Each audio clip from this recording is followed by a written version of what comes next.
Welcome to the Rochester Institute of Technology, where tonight the Tigers wrap up a 4-game homestand against conference rival Robert Morris. Number 12 for the Colonials is forward Brady Ferguson. The senior leads Division I hockey in scoring with 128 points. 20 of those have come at the expense of the Tigers, including a goal and an assist last night. While on the other side, the captain, number 19, Miles Powell with that Sports Center top 10 worthy goal in the second period of last night's game. Powell and the Tigers go for their 5th conference win in 6 games here tonight. You are watching RIT Sports Zone Pre-Game Live, presented by Taylor the Builders. Plenty to come over the next half hour, including live interviews, analysis, and much more as we get you set for the puck to drop here at 7:05. Good evening, I'm Kevin Roach, and welcome to RIT Sports Zone Pre-Game Live here on CW Rochester and RITSC.com. Well, over the years, Robert Morris and RIT have only been among the best in Atlantic hockey, but they have been pretty evenly matched too. In fact, coming into Friday night, the Tigers and Colonials had split their last 10 meetings. Tigers looking to get back in the win column last night after dropping their first conference game a week ago against AIC. First period after a Jordan Peacock tripping penalty. Robert Morris on the power play. Brady Ferguson takes the feed from Timmy Moore, his 5th goal on the year. It was 1-0 Colonials after one. Second period, get ESPN on the phone. RIT's got another Sports Center top 10 worthy goal. Miles Powell, are you kidding me? Beating Francois Marat with a sick backhander. Powell's second on the year to tie us at 1. Later in the period, Tigers on the attack. Bryson Treptow to Max Mikowski. His first of the season had RIT up 2-1, but the Colonials would answer. Timmy Moore ahead to Brady Ferguson, who puts it off Luke Lynch. Lynch gets credit for the goal, his 8th on the year, team leading. It was 2-2. Under a minute to play in the period. RIT with the costly turnover. Robert Morris makes them pay as Spencer Dorowitz would score. RIT trailed 3-2 after 2, but the third period, it belonged to the Tigers in a big way. On the power play, they win the faceoff. Sean Cameron finds freshman Jake Hamaker for his first as a Tiger, and we were tied at 3. Under 12 minutes to play in the third. Eric Brown, RIT's leading goal scorer. Watch him split 2 defenders and score to put RIT back up 4-3, thanks to his team leading 5th on the year. Late in the period, Robert Morris, the man advantage. Colonials trying to get the equalizer, but Logan Drackett making one of his 19 saves on the night, and frustration starting to set in for RMU at that point. Under a minute to play with the extra attacker on for Robert Morris, and they pulled their goaltender, Francois Marat, but Alden Dupuis says, no way, we're going to seal it right here. The empty netter. Tigers victorious 5-3 over Robert Morris. It's a character win. It's just you come from behind victory.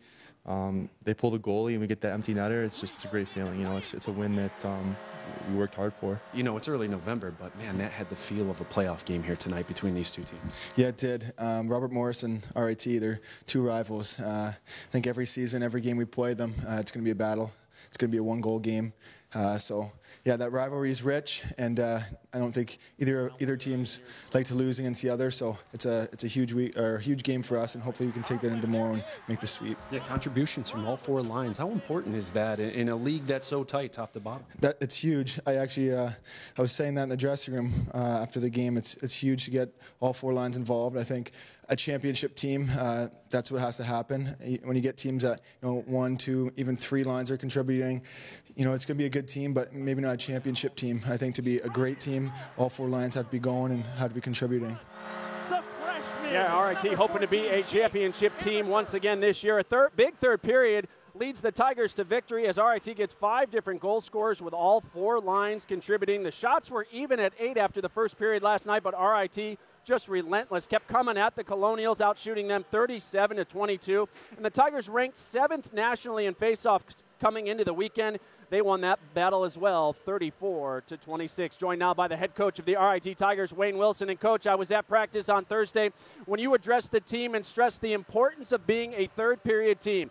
You have to be pleased with how your Tigers responded last night. Yeah, that's the type of response you're looking for, particularly in another tight game. We're down, and I think we're going to see a lot of those type of games throughout the year. So I think this is good for us to just mentally to show that we're able to come back, and we're going to have to continue to push forward and win games just like last night. Yeah, Robert Morris has many offensive weapons, as we've seen, including number 12, Brady Ferguson. How much do you stress to the team that they always need to be aware where he is on the ice? Well, he's a tremendous player for them, and does a great job as a leader and everything that he does. So we put Gabe Valenzuela line up against them. They match up very well against them. Gabe's very good defensively, along with Abbott and Eric, and then so if they can shut him down defensively and contribute offensively like they've been doing against some of the top lines, we're really cooking then. Yeah, Coach, it's only November, but you've picked up 8 out of a possible 10 points in Atlantic hockey so far. You know sweeps are few and far between in the league. You know Robert Morris will be hungry here tonight, too. How do you make it a 4-point weekend? Well, we've got to be ready for a strong pushback by them early in this particular game, and I think just consistent with what we're doing and our habits. I think if we can come out and pick up where we left off, which is not going to be easy. It sounds easy when as a coach is talking about it, but for the players to execute it, really difficult. So we just got to continue trying to get a little bit better with everything. So we fine-tune a couple little things for tonight, and we've got to continue with that. But keep working hard, kind of try and break their spirit. I think we got to have a good start and don't give them a lot of hope, and then just be patient with our game, and hopefully the good things will happen. But a lot of work ahead of us here tonight, and in order to get the third and fourth point on a weekend, which I think really makes a difference in the weekend. All right, Coach. Well, we appreciate the time as always. Best of luck here tonight. We'll catch up with you on the post-game show after tonight's game. Well, after the loss last night, Robert Morris head coach Derek Schooley said there's always some key momentum swings in a game that you have to be able to seize. And he said his team just has not been able to seize many of those moments so far this year. With a preview of tonight's matchup, Coach Schooley is standing by live now with our John DiTullio. Good evening, John. Hi, good evening, Kevin. And Derek, let's look back at last night. These games are always competitive. What did your team fail to do in the third period last night with such a tight game? Well, I don't think we seized the momentum. We had 6 seconds to kill on the 5-on-3, which would have provided us a large boost, and we gave up a late goal right at the end of that. And then they kind of seized momentum after that, and we had a chance in the power play late. We didn't convert. I think it just comes down to momentum shifts. Outshot 37-22. What do you have to do to get some more offense tonight? Well, I think we had enough offense. We got to defend a little bit better. I think the attempts were fairly even, especially in the second period. They outshot us by a lot, but the attempts were even. We got to hit the net. We got to get by their blockers, and we've got to defend in our own end a little bit better. I think that's one of the things that has hindered us a little bit. We've given up too many easy goals. You can't fault the goalie on all those goals when they're tap-ins or backdoors or breakaways. We got to just play better in our own end. Speaking of goalies, you make a change tonight. What are you expecting from Pickle tonight? Well, Andrew was very good against Ohio State. He made 41 saves. We lost 2-1. Probably could have got a tie out of that. We got a disallowed goal. I know you guys know how that feels, but I think Andrew's a quality goalie. He's a senior. He's played some big minutes for us over the past couple of years. He's been a backup, but he knows what to do in those situations, and expect him to come in and make saves. This has really turned into a great rivalry. You look back, the scores are always tightly contested. Why is that, do you think? Well, I think they're two of the perceived premier programs in Atlantic hockey. And when you get the better teams together, the heightened awareness, a little bit of extra effort. It's not you got those teams that have played in playoff games. You've played down in Blue Cross Arena. There's just a lot that goes into it. And when you're teams that are at the top of the standings and you've played some meaningful games, it just carries over from year to year. Appreciate you taking time, Derek. Best of luck. That's head coach Derek Schooley with Robert Morris. Kevin, let's send it back up to you. All right, John, thanks so much. We'll catch up with you again in just a bit. Well, it's early, but RIT is off to one of its best starts in conference play since joining Atlantic Hockey 12 years ago. The Tigers sit just 4 points behind first-place Army, who defeated Niagara on Friday. Holy Cross is tied for second with the Purple Eagles after shutting out Air Force 3-0. The Falcons, who were picked to win Atlantic Hockey in the preseason, have really struggled in conference play so far, going just 1-4. Of course, RIT visits Colorado Springs next weekend. Well, still to come on the program, we'll take you inside the locker room as RIT head coach Wayne Wilson addresses his team before they hit the ice here tonight. Plus, RIT has teamed up with a local brewery to deliver a first in our area. Details are straight ahead. This is RIT Sports Zone pregame live.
Some great work there by the Sports Zone photo team, capturing the moments from last night's RIT victory over Robert Morris. Well, if you're a fan of RIT hockey, have ties to the university, or just live in the area, you might be interested in knowing that RIT and a local brewery have teamed up to deliver a first to our area. Earlier this week, after months of planning and collaborating, RIT and Rochester-based Three Heads Brewing unveiled an RIT-themed beer, which is certainly a first for any college in our area. The seasonal brew is called Tiger Blood IPA, and even the label featuring the Brick City was created by an RIT grad.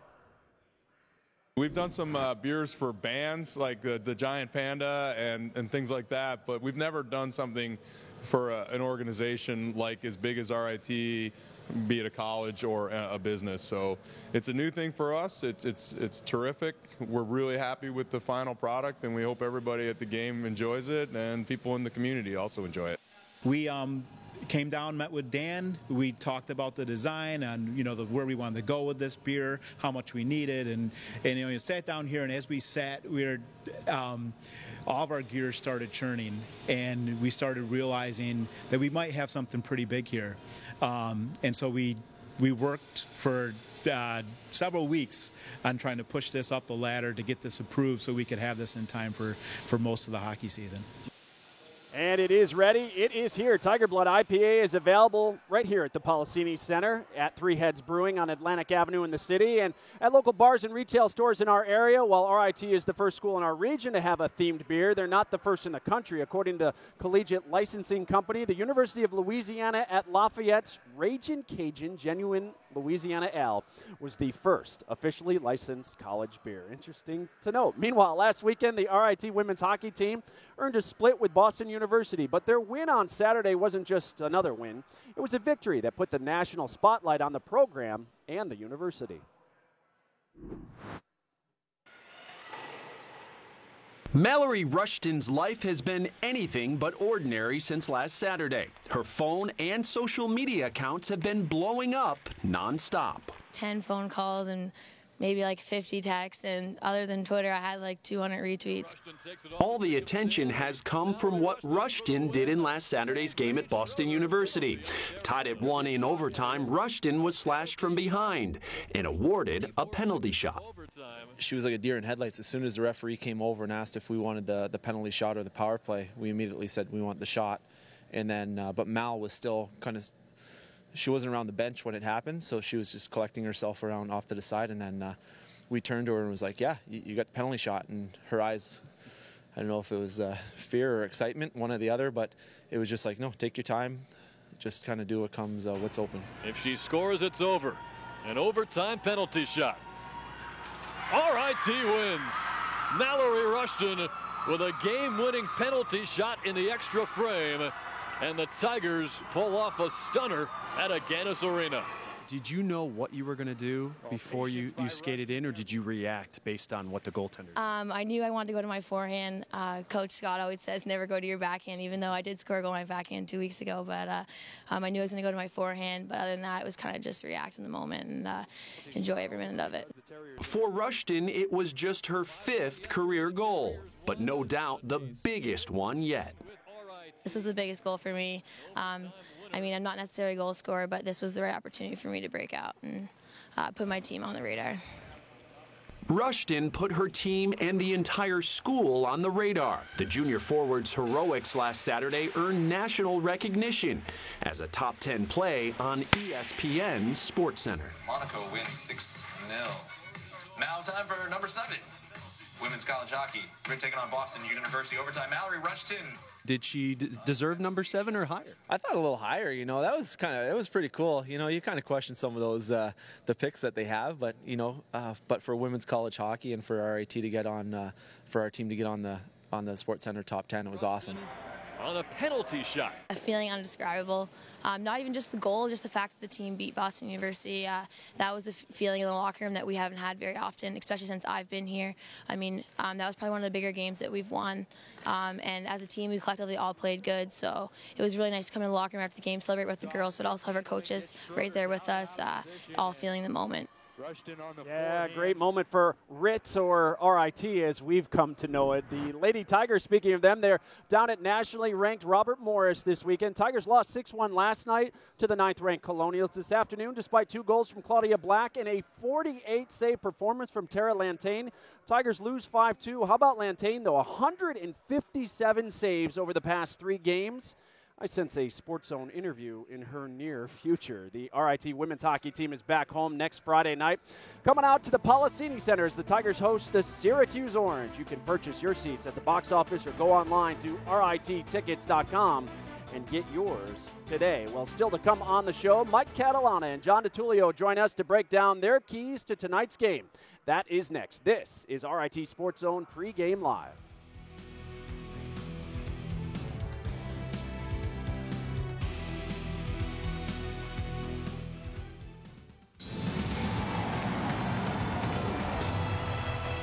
To Dupuis. Back to Powell. Powell going in. Powell scores! Unbelievable. The Tigers are tied at 1. Are you kidding me? Holy cow. Was that Connor McDavid? Connor McPowell? I mean, that was phenomenal. Holy cow. This is some great puck handling. Little dipsy doodle as well. Watch him split the defenseman of the Colonials and then just fries Marat with the backhand. The Tigers right now dominating the ice. Trappatow in front of Mikowski, who puts it in. Beautiful pass and a beautiful finish by Max Mikowski. 2-1 RIT. Tigers nearly 2-1 for this game in shots on goal. It's been dominated. Jimmy Moore to Ferguson in front, deflected off a skate, and they will count it. Turnover here in the Tiger, and it cost RIT as Spencer Dorwitz gets his 3rd of the season, and then following him right after that in 11 seconds will be Giles. 5-on-4 now, as in front, and it's a goal! That is a power play goal in front. The freshman, number 14, Jake Hammaker. Brown with it on the near side. Again, don't be misled by RIT power play, but there it is, right on in front. Brown with the deflection. Opportunity, Valenzuela. And he gets checked off the puck. Dupuis going in, Dupuis, ball game! Yeah, if you're just joining us here tonight on RIT Sports Zone pregame live, that is how the Tigers took game 1 of this 2-game set with Robert Morris. If you happen to miss a home game throughout the season, we've got you covered. You can watch highlights on our website, ritsc.com. Just click on Hockey Central. Well, as you just saw, the Tigers were able to overcome some mistakes early last night, and thanks to a big third-period effort, they were able to secure what Max Mikowski called a character victory. Speaking of characters, we've got a couple of them upstairs tonight. Let's welcome in Mike Catalana and John DiTullio. Mike, it's been nearly a decade since we've been on the air together. Welcome aboard, and what should be another great game after RIT willed its way to a victory in the 3rd last night. Yeah, really looking forward to it. I'm happy to be filling in for Gene tonight, and if we can get the kind of game, John, that we got last night, I think fans are going to be in for a lot of fun tonight. No question about it. I thought we had 60 minutes of 2 teams going up and down, a lot of talent on the ice. More importantly, the Tigers finding a way in the 3rd period, 3 third-period goals to put it away. And that got it done for them, but when you're playing against Robert Morris, there's a player to watch, and let's just start with him. Brady Ferguson is incredible, led the league in scoring a year ago. Talking with Wayne this week, he goes, where do you need to watch him is on the man advantage. 5-on-5, they can manage him. Man advantage for Robert Morris, he just lights the lamp. In 3 games here at the Gene Policini Center, number 12 has 5 goals and 4 assists. He's a playmaker. Yeah, he's a guy who can get it done. And for RIT, plenty of players contributing last night, but a guy got the game winner, and he's a guy to watch tonight. Eric Brown is a beast, especially on the power play. They'll plot him right in front of the net, but he is off to a great start this year. And in fact, 5 goals on the season. The junior forward is one of those tremendous playmakers and anchoring that second line with him, Gabe Valenzuela and Abedker Dukas. But number 16 is off to a flying start this season. All right, so the Tigers got the win last night, but in order to get a sweep of 2 games, we know that's tough to do. What are the keys for tonight? I think the first key, last night you saw all 4 lines score. I think they've got to continue to spread the wealth. Spread offense is what we're calling it. Continue to finish. Wayne has been preaching. We need to come up with that big goal and that big stop in the 3rd. We've got to learn how to win the close games. And I think the key tonight, the team that loses Friday is more desperate on Saturday. I think RIT needs to match Robert Morris's intensity. And Andrew Pickle's going to be in the nets tonight for Robert Morris. His dad, Mike, has a little connection with Wayne Wilson, huh? Won a national championship with Wayne back in 1984 at Bowling Green. How's that? So it's a former teammate's son going against the Tigers tonight.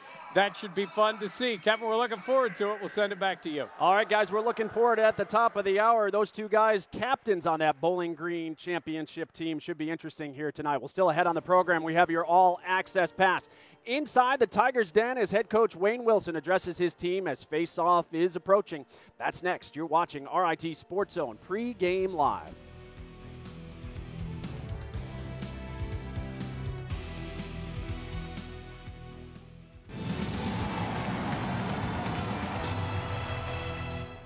Hey, real quick here tonight, just like we talked about this afternoon, okay, we want to pick up where we left off. Our work habits have to be consistent. We have to answer the bell at the start of this game because we know they're going to be coming at us. So we've got to handle the initial rush. We want to bring it right to them as much as possible here, okay, and have another great period. But be ready for a dogfight here, and let's be excited to play and play the right way, no shortcuts. Let's be ready for win here.